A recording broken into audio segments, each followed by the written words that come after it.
Wednesday night, and that means it's time for the Lamar Thomas Show, featuring the greatest receiver in the history of college football. Just ask them, Lamar Thomas. I was born in Ocala, Florida. I moved to Gainesville to go to high school. Being recruited probably since the 9th grade, illegally, I might add, by the University of Florida. I still can remember Coach Solinger, Don Solinger, coming out to our practice one day. Here it is, this guy comes out in the University of Miami jacket, and I said, I can't believe that's Miami out here. And, you know, I wanted to go up and say, hey, I'm Lamar Thomas. And actually, I did walk up to him and I said, hey, Coach, I'm Lamar Thomas. And he said, I know. And that was the start of my relationship with the University of Miami. Patton, another good block, and Toretto lays it out.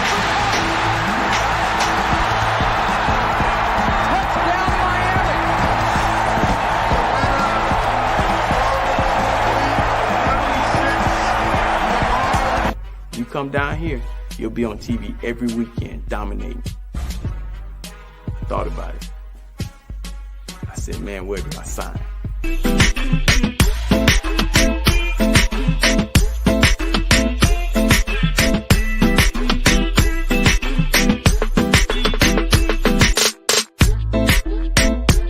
My mom, on Saturday mornings, I would wake up and she'd be holding my hand. I thought she was the weirdest lady in the world. But she was holding my hands and she would be rubbing them and saying, one day these hands are gonna make you a lot of money. She was smart.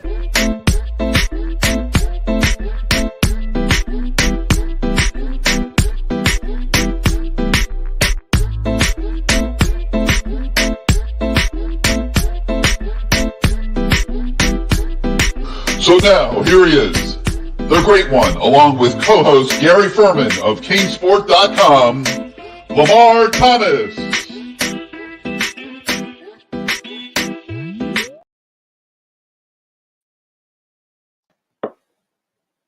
Look at you.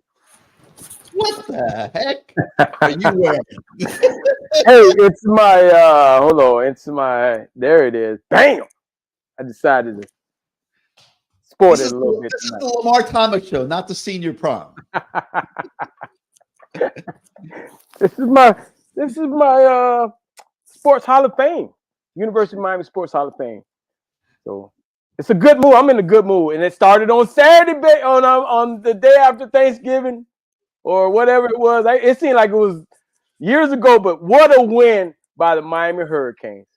Yep, and you got to follow it up by going to the Iron Bowl. How about that? I did. But we're talking about the Hurricanes here tonight. We got a lot to dive into tonight, Gary. So much, man. So much. It's been just, I'm trying to catch my breath here. It has been like, you have no idea what today's been like between the portal. They just flipped the top defensive tackle in America, Lamar, into the Miami recruiting class, surged into the top 10 with 3 weeks to go. This could be a top 5 recruiting class again if they flip one or two more kids. You've got the running back at St. Thomas, Jordan Lyle. He's very high in the rankings. Jeremiah Smith, the receiver at Chaminade. They are, he's getting the full court press for the next 3 weeks. If they can flip one or two more of these guys, they're gonna have a top 5 recruiting class coming from nowhere. LT, and listen, this is a program that's gone through some tough moments. Not a textbook season this year by any stretch of the imagination. But if they can make a surge in recruiting here these last few weeks between the portal and traditional high school recruiting, it'll put a feel-good atmosphere around the program going into the new year, LT. Oh, it definitely will. If they can squeeze some of these recruits and get this, and I'm thinking around the country, there'll be a lot of Miami hate, a lot of haterade because, what are they doing down there? They were 7-5 or 8-5 after bowl game or whatever, and they were able to pull this type of recruiting class. A lot of hating going on. Lots. I just had to change my background there. I realized, wait a minute, I'm missing Caneswear. This is the Lamar Thomas Show, presented by Caneswear. LT is usually in Caneswear, but tonight he is not. Looks like he is in the palatial estate of the Thomases, And I like that brick wall you got behind you there. LT. That looks pretty nice. And, well, if I wasn't in South Florida, it'd probably be a fireplace. Well, we welcome everybody in once again on Wednesday night. Lamar Thomas Show, like I said, presented by CaneSort, your headquarters for all your Miami Hurricanes shopping needs. It's holiday season. You got to have friends, family members, kids that you want to load up with Canes gear.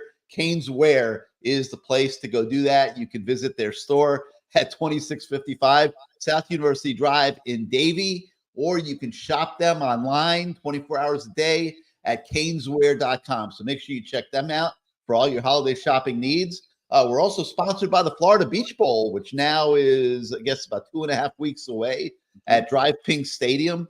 That brand new bowl game for historically Black colleges. We'll tell you more about that later in the show. The law firm of Ratson and Faxadomo, your go-to place if you ever get in any type of trouble. They are aggressive criminal defense lawyers. They will take care of you if you need them to get you out of a little bit of a jam. We've got Life Athletics, which is where I tell you every week, Lamar's wife used to go get bruised, but now we're told that she delivers the punishment at that gym, that CrossFit training gym in Cooper City. You can check them out if you want to get in real shape. And guys, Lamar will be the first to tell you the ratio of men to women there is unbelievable. If you're a single guy, not a married guy, married guys can't go to Life Athletics. But if, Lamar, he's forbidden from showing up there, even though his wife's there. But if you're a guy and, you want to get yourself buff in the right environment, so to speak, you can go check out Life Athletics in Cooper City. And then there's Williamson Cadillac, where Lamar goes to get all his automobiles, and Jermaine Chambers is in the business department there, the finance department, and he will hook you up with a great deal on a new Cadillac if you would like. And if not, he'll hook you up with the right sales guy, one or the other, if he doesn't sell it to you himself.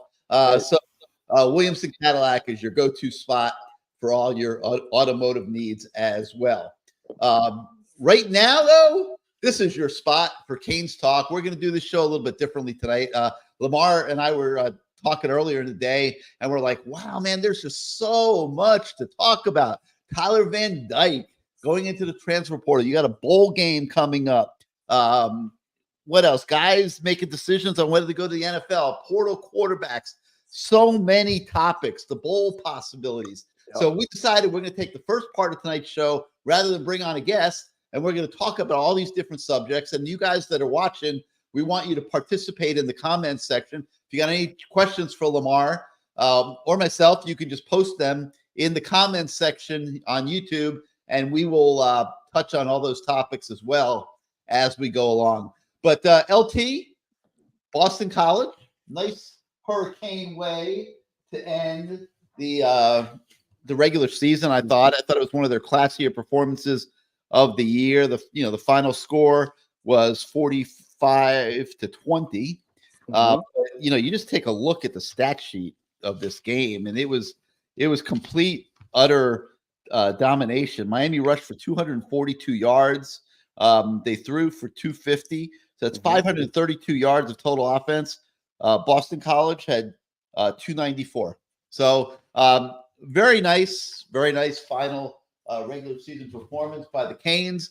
Might have taken a little while for it to come, LT, but I know it gave you a pretty good feeling as you were driving up there to Alabama to watch the Iron Bowl the next day. You felt good about your Canes. Oh yeah, I definitely felt good. That probably after the Georgia Tech game, that's probably the best I've felt. And going into this bowl game, but what a performance by the Hurricanes. They're able to play a game. I would say it wasn't a complete game, but they were able to do a lot of different things that we've been asking for, or we've been asking about all year long. And Tyler played a heck of a game on his way out, but he played a heck of a game. And run game, the offensive line played a great game. I thought the running backs played a game. The receivers, Restrepo, man, can't say enough about him. tight ends even chipped in somewhat, did some good stuff. And on defense, to stop that quarterback, he was kind of reminded me of the quarterback we had here a couple years ago. He was hard to stop. And Mario and that staff, Guidry, they didn't stop him, but they pretty much contained him, and he could have done a lot of damage. So it was a good job. It started off a little rough, Boston College drives down the field, probably a scripted game plan, and they just drive down the field and score. And then Miami had to show resilience and come back and tie it up. But we've been saying this all year long. It is a different team than what we've seen, what we saw last year. Last year, team goes down and score. You're saying, "Oh, here we go." But this team fought. They fought and they fought, and for it to come down to that Boston College game, we're a little bit of chill in the air. We've always had problems playing up there, especially when it gets a little chilly for us kids from Florida. We don't really play well, but I thought they played pretty darn good, and I had a lot of Hurricanes excited about what they saw in that last game. So Tyler Van Dyke puts 2 back-to-back games together to end the season, but I don't think they wanted to go another year like this, Lamar. And I'm not sure he had a choice whether to come back or not. I know he's in the transfer portal. Mm-hmm. It didn't make sense from either side, really. I mean, if you're Mario, after the way the last 2 years have went, now you're in year 3. The fan base is getting a little restless. Mm-hmm. You want to maintain the support of the administration. You got to win games, and to go into a third year with the same situation at quarterback. He's been hurt 2 years in a row, so he's showing a propensity for potentially being injury prone. He had I'll just say mental issues in the middle of the season that really hurt him this year. And they really couldn't go another year, especially when you factor in the NIL money that he's getting paid with Tyler Van Dyke as the starting quarterback, no matter how well those last 2 games went. But it was nice to see him go out in the right way. Now he's in the portal. I think coming off those 2 performances, he's going to be a hot commodity in the transfer portal. Yeah, I think he will. I mean, some team will pick him up. Hell, he might even Boston College. Some of the teams that he was able to do well against might even Louisville. I mean, there's just a lot of possibilities for the young man. Everything you said was right on point. He just, to his defense, though, having 3 different coordinators, and that has to be tough, especially when we talked earlier off air. We're talking about the Molly. I don't even know her last name, but the interview that she was talking about as far as her Molly McGrath. Yeah. Yes. And what she was able to get out of that interview as far as he and the coordinator. I mean, how many times did we hear that at the end of the season? He and the coordinator had to sit down and say, hey, what plays do you want and what plays do you not want? I mean, that's supposed to be from day one. You don't just – maybe last year I could say maybe with the last coordinator, he probably said this is what you're supposed to run, or this is what I want to run. But most smart coordinators are going to let their quarterback feel good about what plays are being called. I mean, I've seen one of the greatest quarterbacks do that with Gary Stevens and other coordinators, Dan Marino. There are plays he wanted, and there are plays he didn't feel comfortable running. And you're supposed to let your quarterback have that type of feeling. I mean, what he was basically saying, what I got out of that interview was that, hey, there were a lot of plays in there that he didn't want the option at the end. He wanted it black and white to tell him exactly what to do. And if it breaks down, then maybe, but he wanted black and white decisions, and he didn't want a lot of options into it. And, it looked good. It looked good, but I can tell you this, they finally were able to use a lot of motion. I saw that in the game, and we've been asking for that. Even the dumbest football fan knows that, you can tell man or zone. It gives a quarterback a little, unless you're going against some defensive guru who's already set it up. But most of the time, it is a true fact that if a guy goes running with the guy in motion, they're in man. Yeah, right. Well, it didn't work, but we also saw about a season's worth of passes in one game to the tight ends. Yeah. In the Boston College game. That was interesting. Well, they did a lot. They did some things of mesh routes. They did a couple of different things with the tight end. For a while, I thought he was a tackle. You know, we basically forgot about the tight end this year. And but you know, again, it was a great game to, I won't say end the season, but to go into your bowl practices with a little edge or a little momentum. And recruiting. I mean, they just flipped the top defensive tackle in America, Justin Scott, from Ohio State to Miami, a kid out of the Chicago area who they had been doing very well with, and they thought they were going to get a commitment from him 4 or 5 months ago. His mom put the kibosh on that, and they had to spend the last several months working mom. Mom finally said, okay, Justin, you got my blessing. Go to Miami.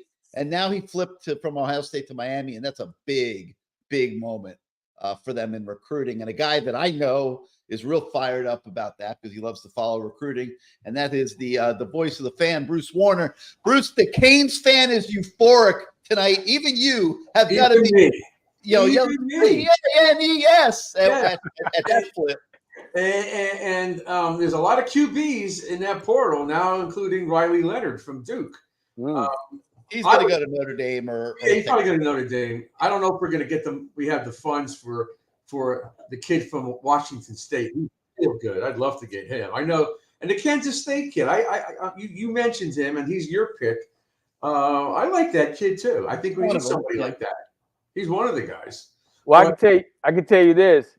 Yes. Whoever we get, I want to have at least 2 or 3 of them, because what we saw, I mean, obviously, unfortunately, you know, an injury happens, and what you're stuck with walk-ons, you don't want that. No, I think we're going to get 2. I do. I don't know if one's going to be one will be a surefire starter, and the other one will be definitely a guy who could be a backup and come in and make a difference. So, yeah, it's exciting. Now we know Jacory's going to play in the bowl game, which is a big deal. Look, he has you would know this, Lamar. He's got a big upside. Yeah. You haven't seen it, but you can tell. I mean, he reminds me of the Texas quarterback. Right? I knew you were going to say that. Because he had a funky throwing motion. And are you talking about Vince Young? Yes. Because this kid, he's not a pure passer. Neither was Vince Young. What are you laughing about? I'm just talking about his potential. Okay. That's a lot. That's a lot, man. Look, he does have a big upside. He could do a lot of damage. If he could learn how to pass, he'd be okay. It's not funny. You guys, I can emulate Lamar's face, with hearing you say that one. Yeah, I get it. I kind of agree with it. I mean, but whew, that's. Are you saying he doesn't have an upside? No. I was just saying, when you throw a guy's name out there that's pretty established or had such a, a great senior year, or that's like saying a guy is compared to Dan Marino or Tom Brady. It's but I get it. He does have a lot of potential, and I've seen him practice. Who should I pick? Casey Weldon? What other names can be thrown out there that he reminds you of? He's like 6'5", 6'6". I mean, what do you want me to say? Hey, don't you ever bring up a Florida State quarterback. I brought it up in a mocking way. But I get it. So guys are making their announcements now, but the 4th is the official entry into the portal. So but the guys that are graduates could already go in, right? And I don't want to sound naive, but you guys must know that there's a lot of backdoor stuff going on, a lot of it with all these guys. There has to be. Well, I guarantee you, that's just my opinion. I don't know this for certain because I'm not in college football right now, but I guarantee you, nothing is text. Oh, of course not. No, of course not. They might even be doing old pigeon carriers around here. No, everything's FaceTime. All recruiting takes place on FaceTime. Yeah. But there has to be, because if it comes the 4th at 8:00 in the morning, somebody commits, damn well something was going on. Yeah. But I just hope Mario doesn't sit around and wait. I hope he's between him and Alonzo. They've got their guys picked out and the money that they're really willing to do. and there's a pecking order, and I hope they're aggressive in this. Well, I can tell you this, Bruce. I don't think Mario will sit around because that's his deal. That's his baby. He's not a X and O's guy. He's a recruiter and he is a grinder. Those are his words. So this is his season. You have your season, but his season is about recruiting, getting guys in there, getting the right guys, as he says, in there. And so we want to find out what Mario is all about. Right. And we heard that Chance Robinson's staying and he's not interested in going to Ohio State. So that's a win in recruiting. It takes, we don't want to keep hearing these names. I'm going to go up here. I'm going there. So that's good news too. And they got a chance to flip Jordan Lyle, the running back from St. Thomas. Great chance of doing that from Ohio State. Things are looking good. It looks good. Who wouldn't want to be the quarterback here with that offensive line, with those stable of running backs? I mean, they may get a big-time receiver in here, then their offense is ready to go. We're ready to go. And you saw what happened with Arroyo in the game. He caught a little pass and he went up the field. They need this kid healthy next year in the worst way. Because he could make plays. He's going to have single coverage the entire game. No one's going to be chasing after him with a safety. I also want to see a hurry-up offense. Yes. So that when they need it, it's there, ready to go. Well, we talked about that numerous times about them having a hurry-up offense, ready to go, and changing the pace of the game. That's what it's all about. The really good coordinators can change the pace of a game at the drop of a dime, whether they need to go 2-minute offense, 4-minute offense, or just change the tempo at some point just to put that pressure on the defensive coordinator so he can't feel comfortable calling what he's used to calling. Well, that's what happened to us with North Carolina. Mm-hmm. We got caught with our pants down, and they had no adjustment for it for the entire second half. We could do the same thing. I wonder. They didn't have success doing that to anybody else really to that degree the whole year. It's amazing that they caught us with that. And it was so effective. Well, I just wonder how much money it's back in the day. Everybody used to say, even now, people, oh man, y'all been getting paid for a minute. No, we wasn't getting paid. I mean, not this type of money. Not that. Other ways, like in paper bags and stuff like that. I miss my paper bag. Matt Rule, the Nebraska coach, comes out today, and they're struggling to have enough NIL money. I think it is getting pretty expensive, LT. And he comes out and he says, to get a good quarterback this year, it's going to cost $1.5 or $2 million. And everybody else around there in college football that's recruiting quarterbacks almost had a freaking heart attack. Yeah. What are you talking about? Matt Rule, you're trying to drive up the market and make all of us go broke so that when we're done buying quarterbacks, we got no money left. And then you can just walk up with your little $50,000 quarterback and start driving people up. He's trying to make people pay $1.5, $2 million for quarterbacks. That's insane. I love Matt Rule, man. He's a hell of a dude. I actually got a chance to meet with him and talk to him. I actually was when I was at Louisville, there was an opportunity where he wanted to make me his passing game coordinator, but he said he couldn't afford me. And I remember going to Coach Patrino saying, Coach, I have this opportunity in front of me to maybe go to go with Matt Rule. He said, who the F is Matt Rule? Hey, he's in Arkansas now, your buddy. That's why I was segueing into that. Congratulations to Coach Patrino being able to go back to. Crazy is that, though, man? Hey, man. But let me tell you something. They ran him out of town. Now they're taking back his offensive coordinator. Listen, people change rules all the time. Remember, Jeff Long was the AD, and he banned Patrino, but they changed the rule. They need a coordinator. I mean, you see it happen all the time. Even at Kentucky, they had a nepotism law that you're not supposed to. But guess who's on their staff? Another Stoops. And their way around it was saying Stoops does not report to Stoops. Stoops reports to the defensive coordinator. Right. Speaking of which, Mark Stoops turns down Texas A&M. That was well, we don't really know. My little insiders that are close to the big money people, the way I heard it went down was basically the AD offered Stoops the job, Stoops accepted, and So all of a sudden, all these big money donors said, we don't want that Stoops. If it's going to be a Stoops, it's got to be Bob Stoops. He ain't done nothing, and we don't want this guy. And the fans were going nuts, so they had to retract it. And, of course, Stoops comes out and says, hey, you know what, I love Kentucky and da-da-da-da-da, and I'm a Wildcat for life. So but these Texas people, A&M, when you got money like that, whew.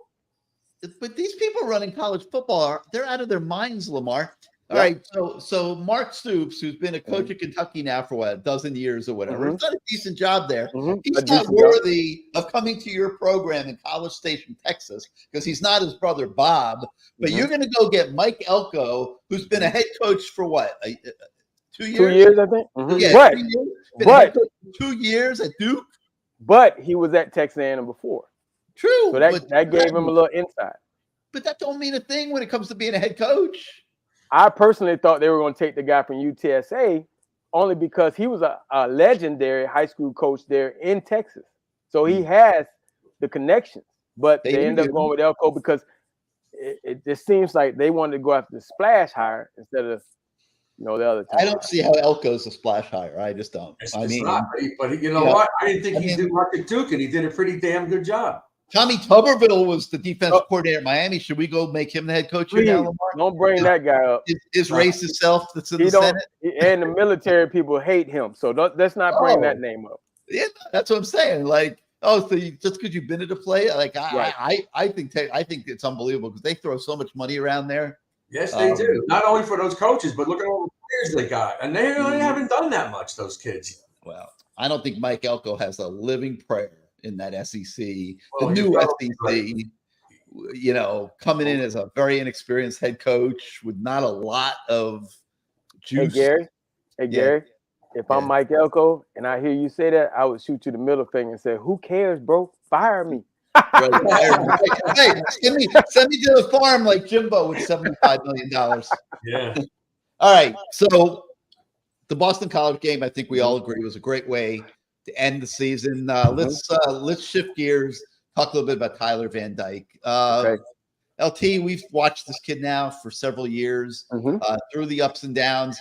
Any feelings seeing him leave and not being able to finish his college career? It was almost like this year. It was kind of like he didn't want to be here. That's just my opinion. Now, it just didn't seem like he was in a good feeling here and mentally So if that's the case, I like the fact that he was able to do something on his way out, but I just don't know if for that type of money or whatever type of money he was getting, that there was going to be a great return on it next year. Like you said earlier, he had been hurt the last 2 years. Did we want to go into the season with a guy that's been hurt, had mental issues, and but on the flip side of that, we kind of would have liked for him to see him with a coordinator 2 years in a row. Maybe they would have got some type of understanding, especially with that line, especially with those receivers.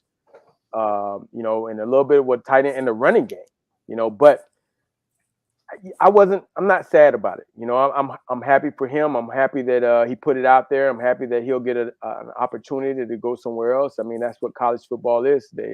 It's like a one-hit free agency deal. Yeah, but LT, Gary and I, we all three have talked about what was going on last year and his preseason predictions and people blowing smoke. Well, after he was 4-0 this year, you better believe that smoke was blowing really hard. And after that game, until Boston College, his head was in the same place they were blowing the smoke. It just didn't look right. And then in the last game, when the pressure's off and he knows he's probably leaving, he goes out there and has the best game since the game against Texas A&M. Why do you have two games like that, and what happened in between? What happened to this kid? Well, we can also say this, you think about, and I often think about it, and my guys that were my teammates often think about it. I couldn't imagine having that type of bread in Miami. There's all kind of things. I mean, you're asking a 20, 21-year-old, I don't even know how old he is, but you're asking him to be the leader of a squad when you're getting paid X amount of dollars. And it had to be a lot on the plate. That you have to grow up really fast, and we expect quarterbacks to be leaders in a way of your team, and it just hit rock bottom at one point, and we had fans on him, and who knows, the kid probably just shut down mentally and said, "Hey man, I don't want to deal with this," and watching him on the sidelines with his teammates, it just was an odd type of deal. Maybe he is a great teammate, I'm not sure, but from an outside eye, you have to ask yourself, like, what was going on inside that program with him and inside his head. So. Yeah, but he had the off season to get healthy, and he did. He worked hard. They came out. They won 4 games. His best games against A&M. He lit them up, 49 points. And we were down, 10 points or 14 points in that game? But then how do you translate that to the following week against Georgia Tech? Because they ran it too deep? He got the Simone Biles. Yippies, I told you. What I tell you? Do not mention his name in the same breath as Simone Biles. Use somebody else. I'm telling you, that's what happened. Nadia Comaneci, somebody like, I don't know who. But don't you say Simone Biles. She's the GOAT. How do you explain it, though? He froze. He couldn't perform. He couldn't read a defense. He couldn't do anything anymore. Just like that. Hey, but an A&M game, he was incredible. He was looking guys off. He was hitting guys wide open. Incredible 2 days before the same thing happened to her. Listen, she couldn't do it. Get away from her, Gary. The people are going to play you out. Do you know how many even have the control? You know how many thousands and thousands of times Simone Biles practiced those gymnastics routines, and then she gets to the biggest meet of her life and suddenly can't twist? I mean, I can't explain it. I'm not a brain maven or anything. That's obvious. I feel good if I can keep my brain working. But like, look what he did to A&M, Gary. Yeah. 7 days later, he takes a dump. Look at that. Why? Right. Simone was the best gymnast in the history of the sport 2 days before she got touchdown passes. She called them the twisties. Like she couldn't feel herself moving in space. Lamar, you spent half your life playing daddy daycare at the gymnastics gym up there in Broward. Like, you watch these gymnasts, how do you suddenly not know how to twist? And they practice a lot, and it's very expensive, I tell you that. But they practice all day. But to compare his situation with Simone Biles, who has won thousands of meets, and he ain't won nothing except he ain't won no national championships. Hell, did he even win a high school championship? We don't know. But I can tell you this: as you were talking, a thought popped up in my head about South Florida. Tate Martell. What happened to him? He fell in love with an Instagram model. Who knows what happened in the guy's personal life? We don't know. I mean, South Florida ain't for everybody. As we've well seen over the years, it has ruined people that have come down here, whether in the pros or college or whatever. South Florida is a different animal in itself, and you have to be able to somehow navigate, stay in Coral Gables as much as possible. It's pretty obvious. He either had some really damn good games or he was pretty bad. He had very little in the middle, very little. And that's just not consistent, which is what this team needs, a consistent quarterback. I think the pressure got to him. He couldn't handle the pressure, the expectations. Getting an agent, getting all those NIL deals didn't help that situation. And he just didn't manage it all very well mentally. Yeah. Those same kids played hard for Emory Williams 2 times. Yeah. They played hard for him. So I'll tell you, what's his future? What level of quarterback do you think he is? Where does Tyler Van Dyke land? Does he land at like an FAU, like N'Kosi Perry did? FAU wants him bad. I got some calls on that today. FAU is recruiting Tyler Van Dyke like there's no tomorrow. They are begging and pleading with him to come to FAU. There was some scuttlebutt that Louisville, looking for a quarterback, might be interested in him. What's his level? Where does he go? What's he do?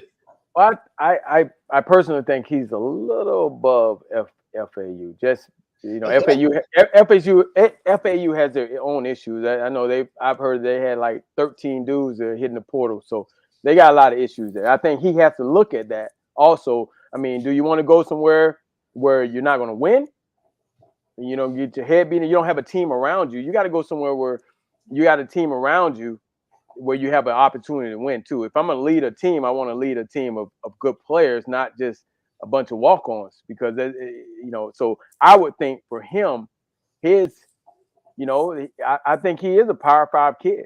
It's just depending on what offense or what team, to hear him say he didn't want options, he didn't want, things to break down, and all that other stuff. That tells me that he needs to maybe go to like a Big Ten school or something. Maybe a Penn State. They lose Dylan Gabriel, I think.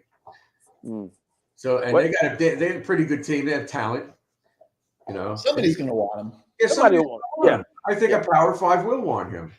Yeah, I think just like Mayday Kane said, a school up north. But I don't think he wants to go up north. Somebody said UConn. I think he's above that. Unless they're paying him some of that basketball money. I could see a Louisville taking him, a Duke taking him. One of those. They're all looking for quarterbacks. Yeah, Everybody. Leonard's out of Duke. Why not? Yeah. Rutgers. Right. So they boot Tyler Van Dyke out of the building. Mm-hmm. You are not welcome here anymore, sir. And they cut a deal with Ja'Cory Brown, mm-hmm. who still continues to consider the portal. He's got people that are weighing his different options as well. See who's interested in him. But in the meantime, he suddenly has some interesting marketability. He's the only quarterback in the building that can actually still throw right now and compete. And they need somebody to run the show for the bowl game. Yeah. And so they cut a deal of mm-hmm. some type. I think we have a pretty good idea of what that was. And now the king of NIL in the room is Ja'Cory Brown, mm-hmm. and he's going to be the quarterback for the bowl game, Lamar. What do you think about that? Well, that's all we got. I think he's the only one that's getting free steaks. The other ones are paying for their steaks. So, I'm just hoping that he's able to stay healthy and have a good game. I mean, he's going to make supposedly some money on this game. I mean, how crazy is this? Crazy. What if he wouldn't stay to quarterback the bowl game? Mario doesn't want to mail this thing in. He wants to win the damn bowl game. Right. The great thing about bowl games is that you get extra practices. Yeah. And that helps those younger guys. I can recall, I was talking to a couple of my teammates today, and we were talking about that when we were freshmen, going to the Orange Bowl, but those practices before we took the break, before we came back for the week of practice, I mean, it was so good for your confidence, because you've been on scout team the whole time being just a hitting dummy or a tackling dummy. And then all of a sudden you get an opportunity to really showcase and really, I can remember being out there going, man, I don't even know these plays. And they kind of, guys were helping you, and the coaches say, hey, you got to dig on this. But it was great because it felt like we were part of the team actually. And you're getting your chance, your audition. And some of these kids, they need that audition. They need that opportunity to show the coaches what they can do. Gary, the guys that are already entering the portal, or the guys that are going to be entering the portal, but there are guys that could play in this bowl game that might not. Mm-hmm. Do you have any sense who that might be? I mean, if you're some of these guys, would you sit out? There's still time. Javier and Cone, would you play? About who? The offensive left guard, Javier and Cone. Would you play? No, he won't play in the bowl game. Right. He's not going to play. I'd be shocked. He's going to the NFL draft. He's almost certainly not going to play in the bowl game. And the two safeties probably won't play either, right? Who? The safeties aren't going to play either. You will probably not see either one of those guys, though. James Williams is still weighing his options. But what this does, though, this gives Mario an opportunity, and that coaching staff an opportunity to see the future. We know what those guys did and what they could do, but the nature of the beast is now, it's a bowl game, and if it ain't in the top 4 or New Year's Day bowl, people don't care. They're it's not that big of a deal for these kids. Well, we care though. But I tell you this: if I'm these kids now, man, we care. I don't want to go 7-6. I get it, but for the players, which I'm like shocked at, man, why are you turning down that bowl gear? Right. I mean, that bowl gear is nice. That's the nicest stuff you get the whole year. But you're gonna turn it down and get in the portal. I mean, it's a weird. This is all weird, man. This whole transfer portal, black hole type of deal. You know, some of these guys are gonna go there and they're gonna get their face handed to them. Some of these players, only a couple, they're gonna get their face handed to them because they're gonna think that, you know, they're sought after like they were coming out of high school. Well, guess what? There are a lot of guys that are sought after that are in that portal, in that black hole. Well, now you gotta, well, first thing I'll say is Mario has made it very clear that the days of Miami mailing in bowl games are over. Like, he believes that you go to a bowl game, you take care of business, you prepare to win, and you win the bowl game and give yourself a stepping stone into the offseason. And I agree with him. Like, I like that way better than the alternative. And I think it also helps to have kids that are invested in playing hard, even if it is your second string players, because you can see where they are in their development and what they need to work on before you get into fall camp of the next season. So that's all good. But this Ja'Cory Brown situation is really unique because he's going to play the bowl game. He could still go to the portal after the bowl game, but he decided that, you know, to seize on this opportunity to quarterback the bowl game. It's kind of like an audition for him. But in the meantime, Miami, for the next couple weeks, is out recruiting quarterbacks in the transfer portal. And there's a very good chance that before they take the field in the bowl game, they're going to have one or two transfer quarterbacks already in the fold, already signed to come basically be starting quarterback for next year, while Ja'Cory is auditioning in the bowl game. Yeah, one of the questions, Gary, was if we get a portal transfer, is he eligible to play? The answer is no. No portal transfers in the bowl game. But what do you think of that, Lamar? That's kind of an interesting scenario. That is very interesting because what if, you know, you go out and get this top quarterback and spending this dime on this top quarterback and this kid does well? You know, what we got going on here? I mean, this is competition. That's what it's called. Competition. And your guys never shy away from competition. Yeah. Good. That's good. So you're not signing, you know, Will Rogers or one of these top transfer portal quarterbacks to be a backup. Let's be honest. No. So Ja'Cory would have to, if he stays, has to have the understanding I'm competing with Emory to be the backup. Right. I'm competing with Emory. I'm competing with whoever comes in here. Judd Anderson, the other freshman. Judd Anderson too, right? I mean, this is you know, you're looking at that quarterback room, and you're saying I should never have to pay for a drink. You know what I mean? If I'm a receiver, a lineman, a running back, or anything, because it's going down. I mean, they're basically going to be the kings of the team as far as moolah. So I mean, but again, this is some uncharted water here. I mean, the world of college football now has changed drastically. Oh God, it's so good. You know, I blame a lot of this on the NCAA for not being smart enough to see it coming. I think the guys tried to warn them.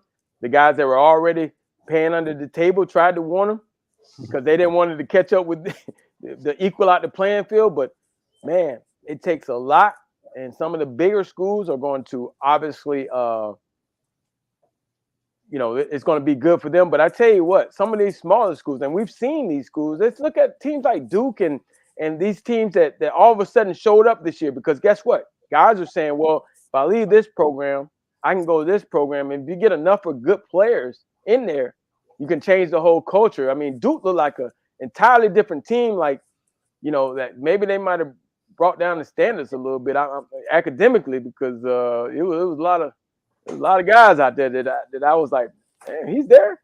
Hey, he's there. So, you know, it's just a different day and age for college football. Can I shift gears for a second? I want your opinion, LT. I want you to talk about the wide receiver group as a group and individually. Do you really think that Colby Young has the ability to really step it up? I thought he was going to do it this year. He had his moments, but he's sometimes not missing in action. What are your thoughts on the receivers? Well, he needs to learn how to be consistent. I mean, he made some plays for you. I mean, he's a big kid. Yeah. Standing next to him, man, he is huge. And, you know, but he's kind of like, I would take him over the kid from Florida State, not the Keon, the other big tall kid, Wilson. Wilson, who turned out to be inconsistent too. Yeah, but they give you an opportunity, bigger catch radius. You saw on the play at Boston College, they put everything over on the right side, and he was on the backside. Didn't even run a good route, but because he was such a big body, I was texting Gary during the game, and I was like, that was a horrible route. But he was able to make the play because he's so much bigger than everybody else. You know, he just needs to be seasoned a little bit, and I trust Beard and Cooney, and they'll get it done this summer. He just needs to you know, just learn how to be more consistent. My whole thing was practice while you're tired. Practice while you're tired, because what that does is, my old coach Robert Ford used to always have this saying: fatigue makes a coward of us all. So Robert Ford was a hell of a receivers coach. And so when you're tired, you know, your brain, you know, you're training your brain that when I'm tired, I'm gonna make this play. I'm gonna concentrate regardless, and it helps. They say Colby Young can't get off the line of scrimmage, can't beat press coverage. I don't understand that. A big guy like that, you know, you would think that he would be physical at the line. You know, I got to sit down and watch it a little bit more, because I didn't really see that much.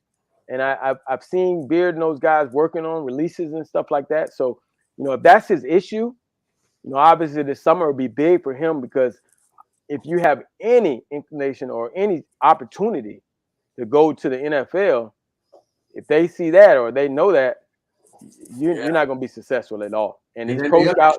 The other Isaiah Horton, he's got an upside too, but he's had 2 years here and hasn't done much. Well, he's shown up a couple times, but you know, not on a scale like George is showing up and Young. You know, he should get his opportunity now, especially during this bowl game, to be able to show us what he can do. Mm-hmm. And Restrepo, is he going to stay? I hope he stays. I mean, I enjoy watching him. I enjoy talking to him. Yeah. Because to me, he embodies the old school as far as coming to work with that lunch pail. He's out there doing the dirty work. You know, he understands that he sees other guys getting all this stuff, and he is focused on his goal. His goal has always been to be able to do some great things for his family, make the NFL, and he is very focused on that. And you know what? I think he's the ultimate teammate too. You know, I talk to him, I listen to him, and you know, he's all about this team being great and putting his own personal, you know, stuff aside. I mean, after the Florida State, I think it was the game where, the Florida State game, or before the Florida State, he was talking about how, you know, he was a little down about, you know, not getting the ball. And I said, hey, that's called respect, man. You know, when you're the best, when you're the guy that the quarterback is looking for and the other team knows it, they're going to double you, man. They're going to double and triple team you. That's being smart. So it's all about respect. And you have to be the biggest cheerleader for those other guys, because if they make plays, then you're going to have to play you back normal and give you an opportunity to make plays. But his numbers were so different when Tyler Van Dyke was the quarterback than when Emory Williams was the quarterback. So the question, Lamar, is does he stay or does he follow Tyler wherever Tyler goes? That's kind of dicey, because you don't know where he's going. And, you know, he has a great fan base down. His family's down here, and he's already shown what he can do. You know, obviously, you know, he's waiting to see what type of – I would think as a coordinator, knowing I got this guy coming back, I'm going to try to feature all those guys. You know, give them an opportunity in the offseason, say, hey, this is what I wanted you to do. This is what we're going to plan for you next year. And you know, I watched Mario's press conference. Man, he was so nice and he was so congratulatory, and he was so he had all these great things to say about all these guys, and we understand why. You know, because at the end of the day, these guys have to make a decision whether they want to be back, and so you know, he has to say all those great things about each and every kid, and it's going to be an interesting couple of weeks, put it that way. Very interesting. What shocks me, Gary, is on your site, there are a lot of people that want him out of here.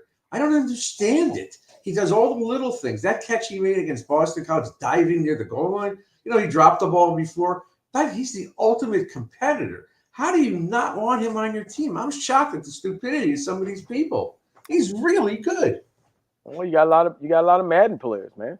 They play Madden and they think they're coaches, and Madden is a great game. I enjoy playing Madden at 53 years old, but I know football, and that guy's a hell of a ball player. He's a hell of a person, and we're lucky to have that guy because I think he kept that group together. That's just my opinion. Well, you use the word consistency. I don't know if anybody's more consistent than him. He's been like that for a couple of years already. Some of these people want him out of here. Again, we got a lot of guys that are Madden players, so yeah, no doubt.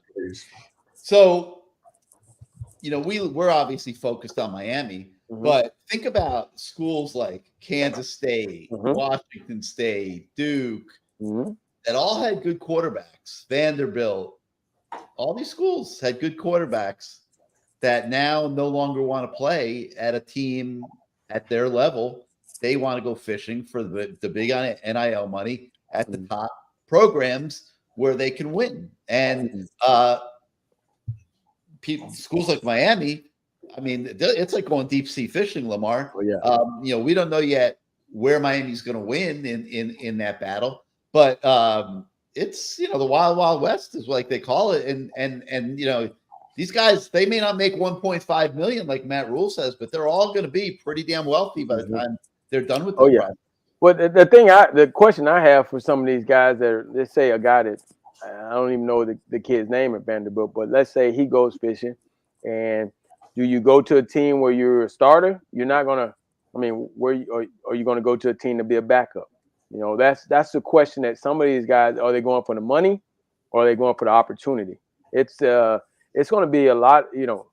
They're we used to call them handlers. They're not even handlers anymore. They're agents. Yeah. Their agents are going to be working hard because it's why do we want to go here? Are we going for the money or are we going for the opportunity? Because if you're going for the opportunity, maybe you should have stayed at Vanderbilt, because are you going to drop down lower or are you going to go up higher? Right. I don't know. It's got to be a combination. Someplace he's wanted and the money's right. Yeah. It's going to be interesting. It's just a crazy dynamic. And this is also the time of year that a lot of these guys are weighing whether they're ready to go into the National Football League. Cam Kitchen's probably going to go into the National Football League. James Williams strongly considering going into the National Football League. Leonard Taylor, same thing. LP, I look at all these guys and I say, these guys aren't ready for the National Football League. What are they thinking? What are your thoughts on that? Well, for a lot of them, we don't know their financial situations or their home life. Some of these guys didn't grow up with money, and there's an opportunity for them to go get what they can while they can before, some of them weigh out the whole injury factor, and they're right there. Some guys will say, hey, I'll take third round money right now. That'll put my family in a whole different situation. If you're saying I'm not going to go in the first round, that's fine, but I can go in the third round and almost still be a millionaire, I guess. Well, look at Cam though. He got hurt pretty badly. He has to be scared of an injury. That kid. I get it. And we can't really speak on a lot of these kids, because we don't know their situations at home. We just as fans, we have to say thank you for the opportunity. We appreciate it, and hopefully good luck to you. We'll be pulling for you, but you can't really be mad at these kids for making their decisions, whether good or bad. Like, we know it might be a dumb decision, but for them, it might, again, do something great for their family. Yeah. It depends. I don't think Tommy Streeter's too happy. Blast from the past. So I'll tell you, I'm just looking. Your buddy Bobby Patrino's, he's yakking it away tonight on some show or whatever. He's complaining that Jimbo Fisher wanted to keep his terminology and made Bobby Patrino learn his terminology. Yeah, he did. And that Bobby Patrino had to stay up late at night every night studying Jimbo Fisher's terminology to try to figure it all out. How about that? Yeah, that's what I had heard that also, and there's some truth to it. I mean, Oh, I'm sure. That's just the way it goes. You know, you got two alpha males. You know, two egomaniacs. Jimbo's been doing it, and you know, obviously he wanted to take a little pressure off himself, but at the same time he wanted to still control. So Bobby had to supposedly had to learn his offense, which, you know, Bobby, his offense itself is a lot. So to have to learn that and to have to be successful. So now, you know, in the last game, they were able to do some good stuff against LSU. Yep. He really showed some things, but they lost. And now, you know, but he gets an opportunity to go back to his old stomping grounds, and we'll see how it goes. You know, I remember a couple years ago when he went back there, first time going back, and it did. I think it was an interview, or it was a booster club. He sat down in front of the booster club, and there were some tears being shed. I mean, he basically apologized to him. But, you know, for that fan base, reading a lot, they haven't been anything since he left. Not successful. And so that's all they're holding on to. Hey, can you get us back to when we, as a football program, were being mentioned in big-time college football? You know, so they're holding on to it. We'll see what happens. Yeah, well, they need a quarterback like we do, and they need players. They need the offensive line like we have. We're ahead of those guys. He can't do that much magic without a quarterback. Well, the quarterback they have was pretty good. He's weighing his options on whether he wants to stay or not. Either, right? Yeah, he's a big boy. Yeah, he is. Well, all right, LT. So you watched the Miami Hurricanes the entire season, okay? And the day after the Canes game, you got up early and you drove up to Auburn, Alabama, and you called the Auburn-Alabama game. It was a great football game. Alabama was on the ropes and pulled it out at the end. But you had a chance to watch two big-time SEC teams, and Alabama is still Alabama, okay? They may not be quite as good this year as they've been, but it's still a pretty damn good football team with some pretty darn good players. Tell us what you saw, and how does it compare to what you saw of the Miami Hurricanes this year? Well, I can tell you this. I was very impressed with Alabama, Tommy Rees, the Alabama coordinator. You know, I saw them play early in the year, and before they basically changed their offense, and they were able to do a lot of different stuff to simplify things for their quarterback. You know, I was very impressed with them, and I was impressed with Auburn's running game. You know, the week prior, they got blown out in their stadium, kind of like what happened with us with Middle Tennessee State. You know, they got blown out by New Mexico State at home, pretty much dominated. They held the ball, they kept the ball. Auburn was a running team all year long, but decided when it got behind, because the way New Mexico State was basically limited in their possessions, that they were going to pass, and that's not their ball game. And I saw two teams basically clawed out. When they talk about rivalries, man, I could tell you this: that atmosphere is something I've never seen like before. I mean, I've obviously playing in the Florida State game. I mean, Miami, Florida State game, and I've called the Florida State game, but that atmosphere is nuts because you got a bunch of big old dudes down there. That was true SEC football, and what a ending also, because that was the 10-year anniversary of I think his name Chris Davis returning that field goal, and then you know that was a big deal for Auburn, and now Alabama gets a play that they can show forever. Also, I mean, it's had some crazy games in that stadium. What a crazy environment. But how do you feel Miami, from a personnel standpoint, from the look test, matches up to two SEC teams like Alabama and Auburn right now? I think where we fall a bit is depth. And I've talked about this numerous occasions, talking to Mario when he first got here. I said, in a couple years, we're going to be really good when you get depth, because we won championships because of depth. And, you know, watching that Alabama game and watching those Auburn and Alabama guys. One guy gets hurt, another guy comes in, he's just as good. You know, as I'm looking down that depth chart and reading the bios on these guys, I'm like, wow, you know, they got a bunch of good players and they just stacked them up. And once Miami is able to do that, or when they do that, I think it'll change the whole complexion of when you talk about that culture. It's just that you got to get good players in there. You got to get a bunch of them. Gone are the days of 22 guys being able to win you a championship or get you to a conference championship. You're going to need more than that. You're going to need more good players, and you're going to need for that 30% of the time, when that 70%, when that starter plays at 30%, when that backup comes in, there's no fall off, and sometimes even better. All right, we promised to get to questions tonight. Yeah.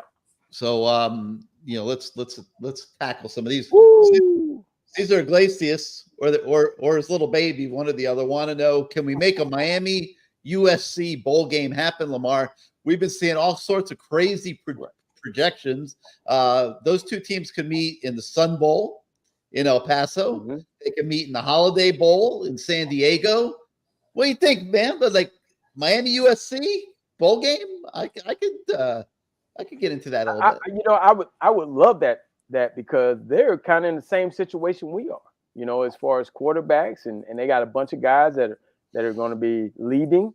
You know, that's a premier matchup. You know, what I'm scared of is one of those teams that are actually going to take the bowl game really, really, really, really serious and go out and they're building for the future. They got 2-3 deep, and you know, because you think about it, we're going to have to play a lot of guys that haven't played all year.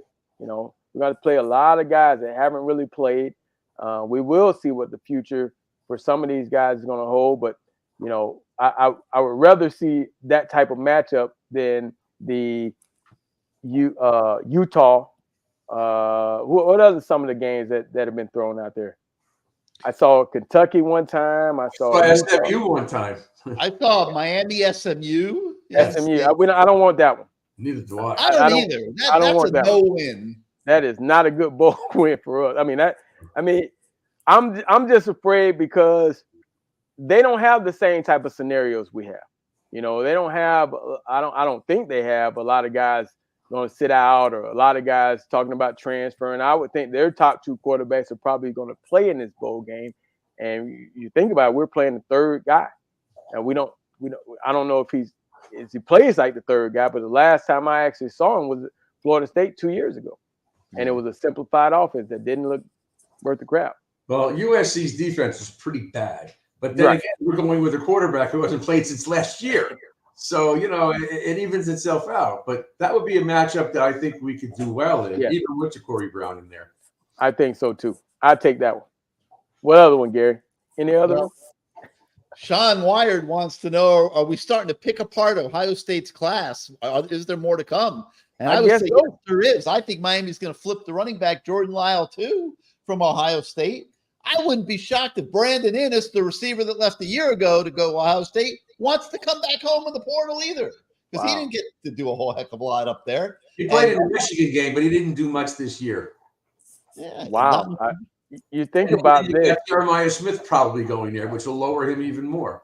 You think about this. I mean, Ryan Day, you know, being on the hot seat. Yeah. With the we're talking about winning record. We're not talking about a guy that's 12-12 or whatever. Some of these coaches around, even our coach, we're talking about a guy that consistently, and we're not even talking about a Mark Richt. You know, we're talking about a guy that all the time was competing for a championship. I don't know if one year they didn't compete, maybe COVID year, but other than that, they were always competing for a championship. And because he can't beat one team, all the naysayers out, and some of the kids are flipping and flopping. I mean, college football is crazy right now. It's crazy. It's so ridiculous. The guy's a great coach. Look what's going on there. They're putting guys in the NFL, and he's getting to rebuild, and he rebuilds, and he's not losing seasons. He's losing underclassmen. The wide receiver class has been incredible. Yeah. The running backs are out. The linemen are out. And how could he be in a hot seat? They're going to hire who? Who are they going to hire?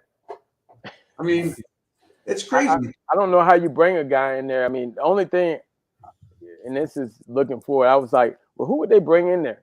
Would they up Stabline? I mean, they love him up there. It'd be like the Dabo type of situation where he goes from wide receiver coach to the head coach. Who knows? Who knows? Yeah. All right. EJ Holton wants to know how we feel about the ACC not selecting one of the offensive linemen to first team All ACC. I mean, Matt Lee probably should have made that cut. He's an older guy, not Manoa. I mean, at right tackle, he had ups and downs as any true freshman would. I mean, Ez Cooper had a great year, but those guys probably are a year away from that. Next year, they'll have 3 of them on there. You'll see. Yeah, and I think they played well. They actually it's better offensive line play than we saw the last couple of years. So by far. And like you said, the Lee kid is older, and maybe he deserves an opportunity. But it's all voting. It's all subjective. It's almost like, hey, you don't want to put too many guys on there from one squad, or who knows what the criteria is. That might be it. But we got McCoy coming back. He could play the left position. He's real good. I tell you what, we have Sampson who could play. I was really impressed with what Mirabal was able to do with those guys this year. Just think if they were worse, I don't even know if we'd be having some of these conversations. I mean, the whole team might be transferring. So they kind of, because they were able to play better than decent, I thought they played good. Not great, but almost great. Almost, a little bit under that. But because they were able to do that, they gave us a chance. They truly gave us an opportunity. And they weren't hurt. They didn't lose anybody this year, which is knock on wood. But now next year, and Leon has told us a couple of times, you need time to gel as a unit. Yes. The offensive line more than anybody. And they have 12 and now 13 games under their belt as a unit. They're only going to replace one guy. So they should be much better next year than they were this year. And that's scary. And that's scary. But you bring in some other guys, you build depth. Remember, talked about depth. You build depth. You win championships, or you get an opportunity to be a champion. Look at the D-line from back in the day. Again, I want to keep referring back, but it's true. They would start these guys, all of a sudden they bring Jimmy Jones in. Are you kidding me? The 3rd-round pick of the Dallas Cowboys. So there was no drop-off. And that's the way it used to be. That's what I mean, that we were able to just reload. I mean, you got guys coming in. I mean, at some point, that was a backup. And all of a sudden he comes in and, he's maybe backing up. I'm not sure. Maybe he was backing up C's. I'm not sure. Mark Caesar. But he comes in and he's young and he's doing things and he's getting experience. And, again, it goes back to the guy behind you is just as good. Right. My first year starting, I had Kevin Williams behind me. So what did I have to do? I had to show up every day and get better. Because I couldn't allow him an opportunity to get on the field. Yep. Yeah, but again, the point that you made is the depth. They need depth. Yes. And they don't have it all over the field yet. And they brought in like 8 or 9 DBs. Mm-hmm. None of them are really that good. They don't have a true lockdown corner. They used to have a bunch of guys that are relatively the same. They brought in Devontae Brown. I thought he was beaten a lot this year. The younger one, Damari, he's pretty good. He has a couple of pass interferences. But at least he's in the guy's face. He's right around the receiver. They could work with a kid like that. But the rest of the guys, I wasn't that impressed. They need another true lockdown kid. I don't know much about the freshmen. Gary may know Stafford and some of these other guys. But they needed work. They needed the time. Hopefully in spring practice they'll start showing a little bit. But it was a good move. I thought Porter played better than decent. He gave us an opportunity. At times I was worried about Davis. I think that's 22, right? Yeah. I was a little worried about him at times, but for the most part, he held up. I mean, he's not overly tall kid, but he made some plays. He got beat sometimes, but he made some plays. Obviously, I think our main problem was safeties being a little too greedy. So maybe with these new safeties in the bowl week, maybe we might see some better safety play. Yeah, and then there was the time when they played North Carolina, and that one receiver had 3 touchdown passes, and Jaden Davis was on him on the last one, and there was no safety over the top. Now, that's not the kid's fault. You should have this guy got 2 bombs, and now he's going out there. He's got isolation up with Jaden Davis. Come on. Right. Put a safety over there. So I don't know if the safety was supposed to be there and went the wrong way. I don't know that, but still. Well, I could tell you this. I could tell you this. University of Florida fired their secondary coach. You know, the guy had one of the DBs had about Corey Raymond. Guy had about 3 or 4 pass interferences. You got him on an island out there. I mean, he's going against guys that are going to be drafted. You know, and that's unfair to them. You know, you got 2 guys that are going to be drafted, and you got a guy there that's young. He's just doing what he can do, and you get some penalties, but you know, for the most part, you still got to get the ball in the end zone.